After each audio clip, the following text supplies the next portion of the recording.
Hi all, ಇವತ್ತು ನಾನು chicken gravy ಮಸಾಲೆ ರುಬ್ಬದೆ ಹೇಗೆ ಮಾಡೋದನ್ನು ತಿಳಿಸ್ಕೊಡ್ತಾ ಇದ್ದೀನಿ. ಅದಕ್ಕೆ ಮೊದಲಿಗೆ ಚಿಕನ್ನ ವಾಶ್ ಮಾಡಿ ಸೈಡ್ಗೆ ಇಟ್ಕೊಳ್ಳಿ. ಅದಕ್ಕೆ ಬೇಕಾಗಿರುವ ಸಾಮಗ್ರಿಗಳು: ಈರುಳ್ಳಿ, ಟೊಮೆಟೊ, ಹಸಿಮೆಣಸಿನ್ಕಾಯಿ, ಕರಿಬೇವು, ನಿಂಬೆಹಣ್ಣು, ಶುಂಠಿ ಬೆಳ್ಳುಳ್ಳಿ ಪೇಸ್ಟ್, ಅಚ್ಚ ಖಾರದ ಪುಡಿ, ಧನಿಯಾ ಪುಡಿ, ಪೆಪ್ಪರ್ ಪೌಡರ್, ಅರಿಶಿನ, ಕೊತ್ತಂಬರಿ ಸೊಪ್ಪು, ಉಪ್ಪು, ಚಿಕನ್ ಮಸಾಲ ಮತ್ತು ಎಣ್ಣೆ. ಒಂದು ಬಾಣಲಿ ತಗೊಂಡು ಅದಕ್ಕೆ ಎಣ್ಣೆ ಹಾಕಿ ಈರುಳ್ಳಿಯನ್ನು ಹಾಕಿ ಚೆನ್ನಾಗಿ ಫ್ರೈ ಮಾಡ್ಕೊಳ್ಳಿ. ಎಣ್ಣೆ ಬಿಸಿಯಾದ ನಂತರ ನಾನಿಲ್ಲಿ 2 ಈರುಳ್ಳಿಯನ್ನು ತೆಗೆದುಕೊಂಡಿದ್ದೀನಿ. ಈರುಳ್ಳಿ ಗೋಲ್ಡನ್ ಕಲರ್ ಬರೋವರೆಗೂ ಚೆನ್ನಾಗಿ ಫ್ರೈ ಮಾಡ್ಕೊಳ್ಬೇಕು. ಅದು ಗೋಲ್ಡನ್ ಕಲರ್ ಬಂದ ನಂತರ ಅದನ್ನು ಒಂದು ಸೈಡ್ಗೆ ಎತ್ತಿಟ್ಕೊಳ್ಳಿ. ಅದೇ ಬಾಣಲಿಯಲ್ಲಿ ಮತ್ತೆ ಮಿಕ್ಕ ಈರುಳ್ಳಿಯನ್ನು ಹಾಕಿ ಚೆನ್ನಾಗಿ ಫ್ರೈ ಮಾಡಿ ಅದಕ್ಕೆ ಹಸಿಮೆಣಸಿನ್ಕಾಯಿ, ಕರಿಬೇವನ್ನು ಸೇರಿಸಿ ಚೆನ್ನಾಗಿ ಫ್ರೈ ಮಾಡ್ಕೊಳ್ಳಿ.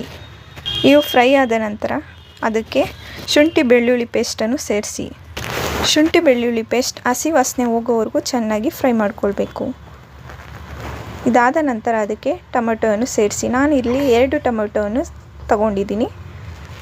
ಕಟ್ ಮಾಡಿ ಚೆನ್ನಾಗಿ ಅದನ್ನು ಫ್ರೈ ಮಾಡ್ಕೊಳ್ಳಿ. ಟೊಮೆಟೊ ಎಲ್ಲ ಫ್ರೈ ಆದ ನಂತರ ಅದಕ್ಕೆ ಮೊದಲಿಗೆ ತೊಳೆದಿಟ್ಕೊಂಡಿರೋಂಥ ಚಿಕನ್ನ ಸೇರಿಸ್ಕೊಳ್ಳಿ.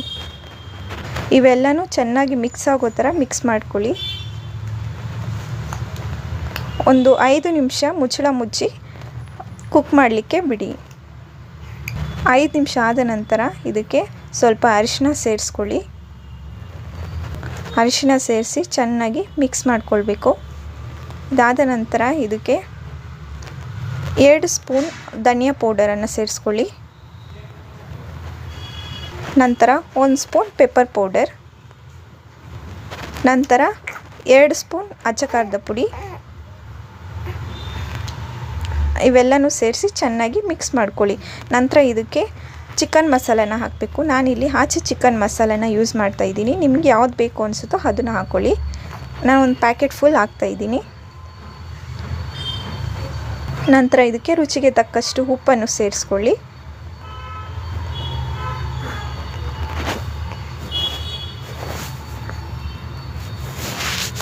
ನಂತರ 1 ಗ್ಲಾಸ್ ನೀರನ್ನು ಸೇರಿಸ್ತಾ ಇದ್ದೀನಿ. ಇದಾದ ನಂತರ ಮೊದಲಿಗೆ ನಾವು ಹುರಿದಿಟ್ಕೊಂಡಿರೋ ಅಂಥ ಈರುಳ್ಳಿಯನ್ನು ಸೇರಿಸ್ಕೊತಾ ಇದ್ದೀನಿ. ಈರುಳ್ಳಿ ಆದ ನಂತರ ಅದಕ್ಕೆ ಕೊತ್ತಂಬರಿ ಸೊಪ್ಪನ್ನು ಹಾಕ್ತಾಯಿದ್ದೀನಿ ಲಾಸ್ಟ್ಗೆ. ಇದಾದ ನಂತರ ಇದನ್ನು 5 ನಿಮಿಷ ಮತ್ತೆ ಕುಕ್ ಮಾಡಲಿಕ್ಕೆ ಬಿಡಬೇಕು.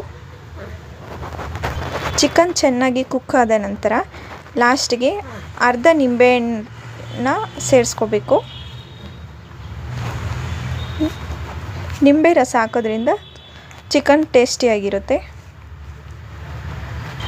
ಅಷ್ಟೇ, ಚಿಕನ್ ರೆಡಿಯಾಗುತ್ತೆ. 5 ನಿಮಿಷ ಕುಕ್ ಮಾಡ್ಕೊಂಡಿದ್ದೀವಿ. ಇವಾಗ ನಿಂಬೆಹಣ್ಣು ಸೇರಿಸಿದ್ಮೇಲೆ ಒಂದು 2 ನಿಮಿಷ ಕುಕ್ ಮಾಡಲಿಕ್ಕೆ ಬಿಟ್ಟರೆ ಆಗೋಯ್ತು. ಇದು ರೈಸ್ ಜೊತೆಗೆ ಮುದ್ದೆ ಜೊತೆಗೆ ತುಂಬ ಚೆನ್ನಾಗಿರುತ್ತೆ. ಬಿಸಿ ಬಿಸಿಯಾಗಿ ಚಿಕನ್ ಗ್ರೇವಿ ರೆಡಿಯಾಗಿದೆ. ಎಲ್ರಿಗೂ ಇಷ್ಟ ಆಗಿದೆ ಅಂದ್ಕೊಂಡಿದ್ದೀನಿ. ಇಷ್ಟ ಆಗಿದ್ದರೆ ಲೈಕ್ ಮಾಡಿ, ಕಮೆಂಟ್ ಮಾಡಿ ಮತ್ತು ನಮ್ಮ ಚಾನಲ್ನ ಸಬ್ಸ್ಕ್ರೈಬ್ ಮಾಡಿ. Thank you.